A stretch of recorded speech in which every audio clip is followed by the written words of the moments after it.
കർത്താവേ, അരുളിച്ചെയ്താലും ഞങ്ങൾ കേൾക്കുന്നു. മക്കളെ, നിങ്ങളൊരിക്കലും സ്വയം കുറ്റപ്പെടുത്തരുത്, സ്വയം തള്ളിപ്പറയരുത്, സ്വയം ശപിക്കരുത്. അത് സ്വന്തം പോസ്റ്റിലേക്ക് ഗോളടിക്കുന്നത് പോലെയാണ്. നിന്നെ ഞാൻ ഏൽപ്പിച്ചിരിക്കുന്ന നിയോഗങ്ങൾക്ക് വേണ്ടിയുള്ള എൻ്റെ സമുന്നത സൃഷ്ടിയാണ് നീ. നിനക്ക് വേണ്ടി ഞാൻ ഒരുക്കിയിരിക്കുന്ന നിന്റെ നീലാകാശത്ത് പറക്കാൻ നിന്റെ ചിറകുകൾ ധാരാളം മതി.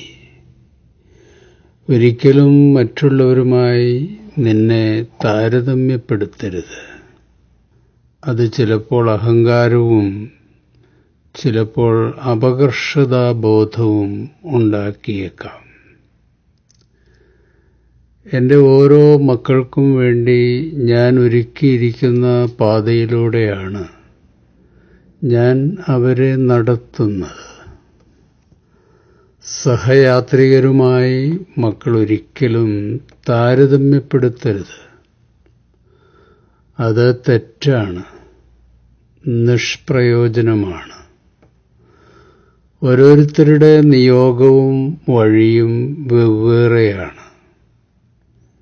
ഞാൻ നല്ലതെന്ന് സർട്ടിഫൈ ചെയ്ത എൻ്റെ പെർഫെക്റ്റ് ക്രിയേഷൻസാണ് എൻ്റെ മക്കൾ.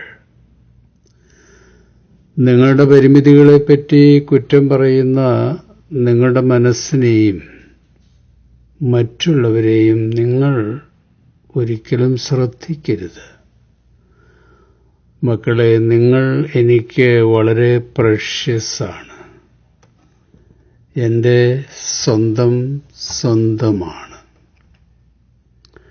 എപ്പോഴും മറ്റുള്ളവരുടെ അംഗീകാരത്തിനും പ്രശംസയ്ക്കും ശ്രമിക്കരുത്. എല്ലാവരെയും പ്രീതിപ്പെടുത്താൻ നിനക്കൊരിക്കലും കഴിയില്ല. നിന്നെ നീയായി നീ അംഗീകരിക്കണം, അഭിമാനം കൊള്ളണം. താമര താമരയായും ലില്ലി ലില്ലിയായും വളരാനാണ് എൻ്റെ ഇഷ്ടം. എൻ്റെ പ്രിയപ്പെട്ട സൃഷ്ടികളെ പരിഹസിക്കുകയും മുറിവേൽപ്പിക്കുകയും ചെയ്യുന്നവരോട് ആത്മരോക്ഷത്തോടെ പണ്ട് ശൗലിനോട് ചോദിച്ചതുപോലെ ഞാനിന്നും ചോദിക്കുന്നുണ്ട്. ശൗലേ, ശൗലേ, നീ എന്നെ ഉപദ്രവിക്കുന്നത് എന്ത്?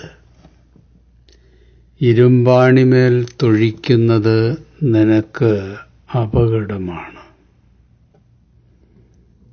നിന്റെ കഴിവിലും പ്രവർത്തനശേഷിയിലുമൊക്കെ പോരായ്മകൾ ഉണ്ടായേക്കാം. അതിലൊന്നും ഞാൻ അസംതൃപ്തനല്ല. ഞാൻ ഏൽപ്പിച്ചിരിക്കുന്ന നിയോഗങ്ങളിൽ നീ വിശ്വസ്തത പുലർത്തുമ്പോൾ എൻ്റെ ഉപാധികളില്ലാത്ത സ്നേഹവും അംഗീകാരവും പ്രോത്സാഹനവുമൊക്കെ നിന്നോടൊപ്പം എന്നും ഉണ്ടായിരിക്കും. മക്കളെ, നിങ്ങളുടെ ഉള്ളം ഉള്ളതുപോലെ അറിയുന്ന എനിക്ക് മാത്രമേ നിങ്ങളെ വസ്തുനിഷ്ഠമായി വിലയിരുത്താൻ കഴിയുകയുള്ളൂ. മറ്റുള്ളവരുടെ അഭിപ്രായങ്ങളിൽ അഹങ്കരിക്കുകയോ നിരാശപ്പെടുകയോ ചെയ്യരുത്. നിന്റെ അക്കൗണ്ടബിലിറ്റി എന്നോടാണ്.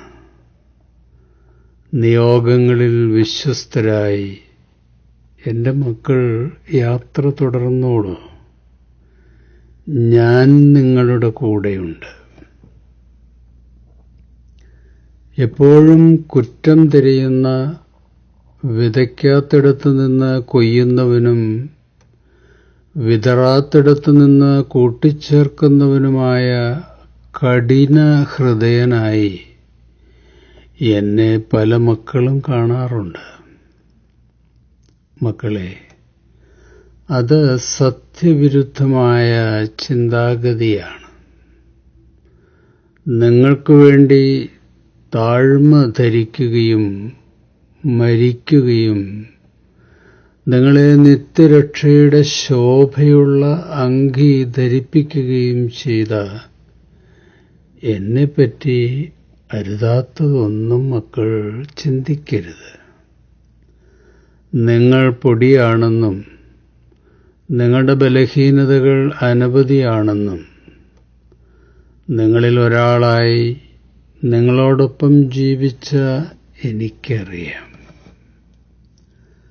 അല്പം കൊടുത്തവനോട് അല്പവും അധികം കൊടുത്തവനോട് അധികവുമായിരിക്കും ഞാൻ ചോദിക്കുന്നത്. നിങ്ങളുടെ സ്നേഹനിധിയായ അപ്പൻ ഒരിക്കലും നിങ്ങളുടെ കഴിവിനപ്പുറം ഒന്നും ആവശ്യപ്പെടില്ല.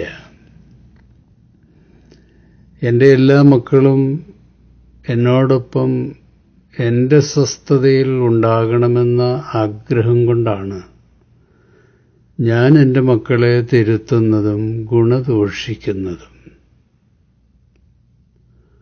മക്കളെ, ഞാൻ സ്നേഹാർദ്രവാനായ നിങ്ങളുടെ സ്വന്തം ഇമ്മാനുവേൽ ആണ്. എൻ്റെ മക്കളെല്ലാം എൻ്റെ സ്വന്തമാണ്, പ്രിയപ്പെട്ടതാണ്. എൻ്റെ കൃപയുടെ തണലിലേക്ക് എൻ്റെ മക്കൾക്ക് നിർഭയം കടന്നു വരാം. അതിന് മക്കൾക്ക് എൻ്റെ പ്രത്യേക അനുവാദമൊന്നും ആവശ്യമില്ല. എൻ്റെ സ്നേഹവും സന്തോഷവും സമാധാനവും അനുഭവിക്കുവാൻ എൻ്റെ കരുണയുടെ വാതിൽ മക്കൾക്ക് മുമ്പിൽ സദാ തുറന്നിട്ടിരിക്കുകയാണ്. എപ്പോഴും കടന്നു വരാം. ലൂക്കോസ് 6:37 നിങ്ങൾ വിധിക്കരുത്, നിങ്ങളും വിധിക്കപ്പെടുകയില്ല. കുറ്റാരോപണം നടത്തരുത്, നിങ്ങളുടെ മേലും കുറ്റം ആരോപിക്കപ്പെടുകയില്ല. ക്ഷമിക്കുവിൻ, നിങ്ങളോടും ക്ഷമിക്കപ്പെടും. യെശയ്യാ 61:10 ഞാൻ കർത്താവിൽ അത്യധികം ആനന്ദിക്കും, എൻ്റെ ആത്മാവ് എൻ്റെ ദൈവത്തിൽ ആനന്ദം കൊള്ളും. വരൻ പുഷ്പമാല്യം അണിയുന്നതുപോലെയും വധു ആഭരണഭൂഷിതയാകുന്നതുപോലെയും അവിടുന്ന് എന്നെ രക്ഷയുടെ ഉടയാടകൾ ധരിപ്പിക്കുകയും നീതിയുടെ മേലങ്കി അണിയിക്കുകയും ചെയ്തു. സദൃശവാക്യം 3 കർത്താവിൻ്റെ ശിക്ഷണത്തെ നിന്ദിക്കരുത്. അവിടുത്തെ ശാസനത്തിൽ മടുപ്പ് തോന്നരുത്. എന്തെന്നാൽ പിതാവ് പ്രിയ മക്കളെ എന്ന പോലെ കർത്താവ് താൻ സ്നേഹിക്കുന്നവരെ ശാസിക്കുന്നു. ഈ തിരുവചനങ്ങളാൽ ദൈവം ഇന്നേ ദിവസം നമ്മെ അനുഗ്രഹിക്കട്ടെ. ശുഭാശംസകളോടെ എ പി ജോർജ് അച്ഛൻ.